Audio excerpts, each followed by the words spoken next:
Hi friends, welcome to unlimited foodies. நான் சூரியகலா விஸ்வநாதன் பேசுகிறேன். இன்னைக்கு நம்ம பார்க்க போகிற ரெசிபி வந்து egg masala gravy. Egg masala கிரேவியை நம்ம கொஞ்சம் வித்தியாசமாக பண்ண போகிறோம். எப்படி பண்ண போகிறோன்றதை பார்ப்போம். அதுக்கு முன்னாடி அதுக்கு தேவையான இன்க்ரீடியன்ஸ் என்னன்றதை பார்ப்போம். நான் 4 முட்டை உடச்சி வச்சுருக்கிறேன். 2 தக்காளி எடுத்து கொரப்பாக அரைச்சி வச்சுருக்கிறேன். 2 வெங்காயம் நல்லா பொடியாக நறுக்கி வச்சுருக்கிறேன். 1 டேபிள் ஸ்பூன் வந்து தனியா பவுடர் எடுத்து வச்சுருக்கேன். 1 டேபிள் ஸ்பூன் இஞ்சி பூண்டு வந்து நல்லா தட்டி வச்சுருக்கிறேன். நான் 1 டீஸ்பூன் வந்து சோம்பு பவுடர் எடுத்திருக்கேன். நான் 1 டீஸ்பூன் வந்து எக் மசாலா பவுடர் எடுத்திருக்கேன்.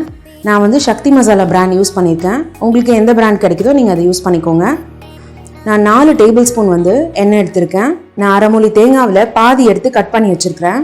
இதை நம்ம அப்புறமா மிக்சியில் போட்டு அரைச்சி பேஸ்ட்டாக எடுத்துக்கலாம். நான் 1 டீஸ்பூன் வந்து குழம்பு மிளகாய் தூள் யூஸ் பண்ணியிருக்கேன். இது வீட்டில் யூஸ் பண்ணுற குழம்பு தூள் தான். 1 டீஸ்பூன் வந்து கார மிளகாய் தூள். கரம் மசாலா வந்து அரை டீஸ்பூன் எடுத்திருக்கேன். மஞ்சத்தூள் வந்து 1/4 டீஸ்பூன் எடுத்திருக்கேன். 1 கொத்து கருவேப்பிலை, 1 கைப்பிடி கொத்தமல்லி எடுத்திருக்கேன். வாங்க நம்ம எப்படி செய்யலான்றதை பார்க்கலாம். இப்போ நம்ம 4 முட்டை எடுத்திருக்கோம். இதில் தேவையான அளவு உப்பு போட்டுக்கலாம். கூடவே வந்து நான் பெப்பர் பவுடர் போட்டுக்கிறேன். இது கூட கொஞ்சோண்டு கொத்தமல்லி போட்டுக்கிறேன். இதை நம்ம நல்லா அடித்து எடுத்துக்கலாம். இதை வந்து நம்ம இப்போ தவாவில் ஊற்றி பரட்டி எடுத்துக்கலாம். அப்படியே ரொம்ப பொடி மாஸ் மாதிரி பண்ணாமல் நம்ம கொஞ்சம் பெரிய பெரிய சங்க்ஸ் மாதிரி பண்ணி எடுத்துக்கலாம். இது நல்லா வந்து ஒரு வித்தியாசமான டேஸ்ட்டாக இருக்கும். சாப்பிட்றதுக்கு ரொம்ப சுவையாக இருக்கும் இது. இப்போ நம்ம கலந்துட்டாச்சு. இப்போ வாங்க நம்ம எப்படி செய்யலான்றதை பார்க்கலாம். இப்போ நம்ம ஒரு பேன் வச்சுருக்கோம். இதில் வந்து நான் 1 டேபிள் ஸ்பூன் எண்ணெய் ஊற்றிக்கிறேன்.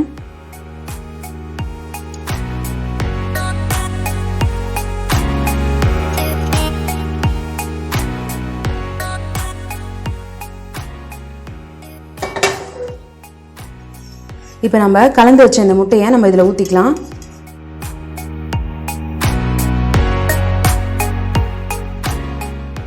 உடச்சி ஊற்றுவாங்க முட்டையை, வேக வச்சு போடுவாங்க. அந்த மாதிரி இல்லாத இப்போ இது லைட்டாக போட்டு நான் பிரட்டி எடுத்துக்கிறேன். மாதிரி நம்ம பண்ணுறதுனால ரொம்ப டேஸ்ட்டாக இருக்கும். நம்ம கைக்கு எடுத்து சாப்பிட்றதுக்கு சௌரியமாக இருக்கும். இதை பாருங்க, அவ்வளோதான், முடிஞ்சிச்சு. இப்போ நம்ம அடுப்பு ஆஃப் பண்ணிடலாம். இப்போ இதை அப்படியே நம்ம வந்து ஒரு பவுலில் ட்ரான்ஸ்ஃபர் பண்ணிக்கலாம். இப்போ நம்ம ஒரு கடாய் வச்சுருக்கோம். அதில் எண்ணெய் ஊற்றிக்கலாம்.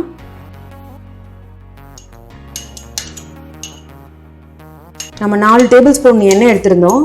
1 டேபிள் ஸ்பூனில் வந்து நம்ம முட்டையை வந்து நம்ம செஞ்சுட்டோம். அடுத்தது வந்து மீதி இருக்க எண்ணெயை நான் இதில் ஊற்றிட்டேன். எண்ணெய் சூடாயிடுச்சு. சோம்பு சேர்த்துக்கலாம். நம்ம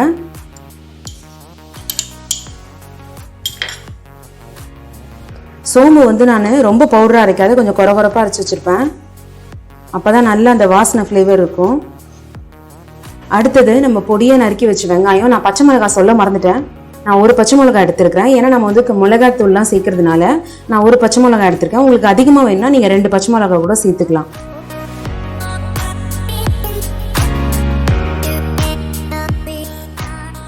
வெங்காயத்தை வந்து நம்ம கொஞ்சம் நல்லா பொன்னிறமாக வதக்கிப்போம். இது கூடவே வந்து நான் 1 கொத்து கருவேப்பிலையை போட்டுக்கிறேன்.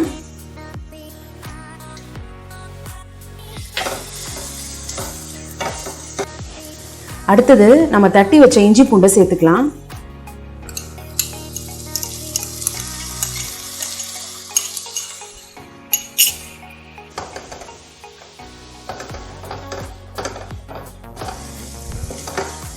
வெங்காயம் வந்து நல்லா வந்து வதங்கிடுச்சு, பொன்னிறமாயிடுச்சு. இப்போ அடுத்தது வந்து நம்ம அரைச்சி வச்ச இந்த தக்காளியை சேர்த்துக்கலாம். நம்ம இந்த மாதிரி தக்காளியை வந்து அரைச்சி வச்சு சேர்க்கறதுனால நல்ல ஒரு திக்கான வந்து கிரேவி நமக்கு கிடைக்கும். கிரேவியும் கொஞ்சம் அதிகமாகவும் இருக்கும் நமக்கு. தக்காளியை வந்து நம்ம வந்து பேஸ்ட்டாக அரைக்கக்கூடாது, கொஞ்சம் கொரப்பாக அரைச்சோன்னா நல்லா இருக்கும். நம்ம எந்த டிஷ்ஷு செய்கிறதா இருந்தாலும் ஒரு டேஸ்ட்டாக இருக்கும், நல்ல ஒரு ஃப்ளேவர் தரும், ஒரு நல்ல டெக்ஸ்டர் கிடைக்கும் நமக்கு. இப்போ வந்து நல்லா வதங்கிடுச்சு தக்காளி. எண்ணெய்லாம் ஓரத்தில் வந்துருச்சு பாருங்கள். இப்போ நம்ம வந்து இந்த மிளகாத்தூள் பவுடர், எல்லா பவுடரும் நம்ம சேர்த்துக்கலாம். ஃபஸ்ட்டு நம்ம வந்து மஞ்சத்தூள் சேர்த்துக்கிறேன், garam masala powder, egg masala powder, தனியா பவுடர் சேர்த்துக்கலாம்,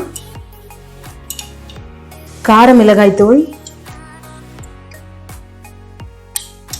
அடுத்தது நம்ம வீட்டிலே செஞ்ச குழம்பு மிளகாய் தூள் சேர்த்துக்கலாம். இப்போ இதை எல்லாத்தையும் நம்ம எண்ணெயிலே நல்லா வதக்கிக்கலாம். ஒரு 2 நிமிஷம் நல்லா வதக்கி விடுவோம், அந்த பச்சை வாசனை போகிற வரைக்கும். இப்போ பார்த்தீங்கன்னா மசாலாவில் இருக்க பச்சை வாசனைலாம் போயிடுச்சு, எண்ணெய்லாம் வெளியே வந்துடுச்சு பாருங்கள். இந்த ஸ்டேஜில் நம்ம வந்து தண்ணி சேர்த்துக்கலாம். இப்போ வந்து உங்களுக்கு வந்து கிரேவி வந்து நல்லா திக்காக வேணும்னா கொஞ்சமாக தண்ணி சேர்த்துக்கோங்க, தண்ணியாக வேணும்னா கொஞ்சம் அதிகமாக தண்ணி சேர்த்துக்கோங்க.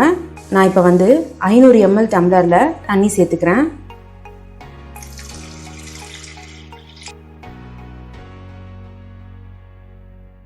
இதை வந்து நம்ம நல்லா கலக்கி விட்டு இதுக்கு தேவையான அளவு உப்பு போட்டுக்கலாம்.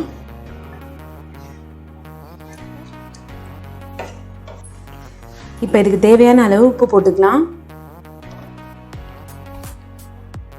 இப்போ இதை நல்லா கலக்கி விட்டு நம்ம மூடி வைப்போம். நல்லா வந்து கொதி வரட்டும். அதுக்குள்ளே நம்ம இந்த தேங்காவை எடுத்து வச்சுருந்தோம் தெரியுமா, அந்த தேங்காவை நம்ம வந்து பேஸ்ட்டாக அரைச்சி எடுத்துக்கலாம். நம்ம இப்போ ஒரு மூடி போட்டு மூடிக்கலாம்.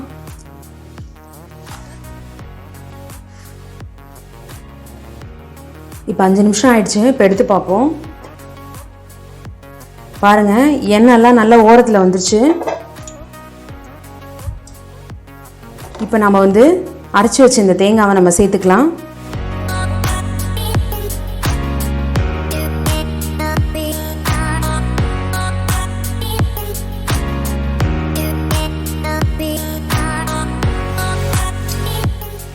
நம்ம இந்த மிக்சியில் அரைச்சோம்னா தேங்காய், அது கூடவே இந்த தேங்காய் தண்ணியை இதில் சேர்த்துக்கிறேன்.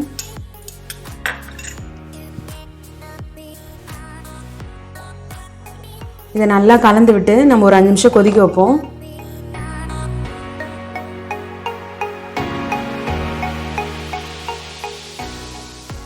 தேங்காய் ஊற்றி நம்ம ஒரு 5 நிமிஷம் கொதிக்க வைப்போம். அதுக்கப்புறமா நம்ம முட்டையை சேர்த்துக்கலாம்.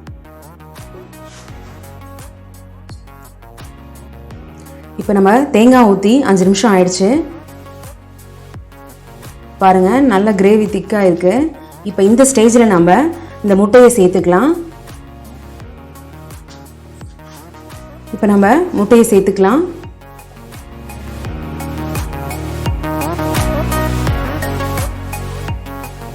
இப்போ நம்ம முட்டையை சேர்த்துட்டோம். முட்டையை சேர்த்த பிறகு கொதி வரட்டும். கொதி வந்தோடனே நம்ம ஆஃப் பண்ணிடலாம். எண்ணெயெல்லாம் நல்லா பிரிஞ்சு ஓரத்தில் வந்துடுச்சு பாருங்கள். இப்போ நம்ம கொத்தமல்லியை போட்டு அடுப்பு ஆஃப் பண்ணிக்கலாம்.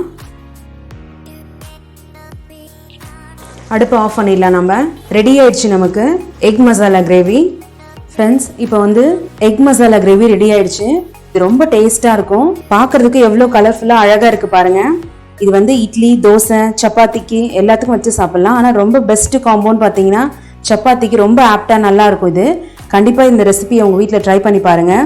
ட்ரை பண்ணி பார்த்து பிடிச்சிருந்தா லைக் பண்ணுங்கள், எப்படி வந்ததுன்னு கமெண்ட் பண்ணுங்கள், உங்கள் ஃப்ரெண்ட்ஸ் அண்ட் ஃபேமிலிக்கு ஷேர் பண்ணுங்கள். நம்ம அன்லிமிட்டட் ஃபுட்டீஸ்க்கு சப்ஸ்கிரைப் பண்ணுங்கள். நம்ம சேனலை பார்க்குற புது வியூவர்ஸாக இருந்தால் சப்ஸ்கிரைப் பண்ணுங்கள். பக்கத்தில் இருக்க பெல் ஐக்கானை கிளிக் பண்ணிவிட்டு ஆல்னு செலக்ட் பண்ணுங்கள். Thank you friends.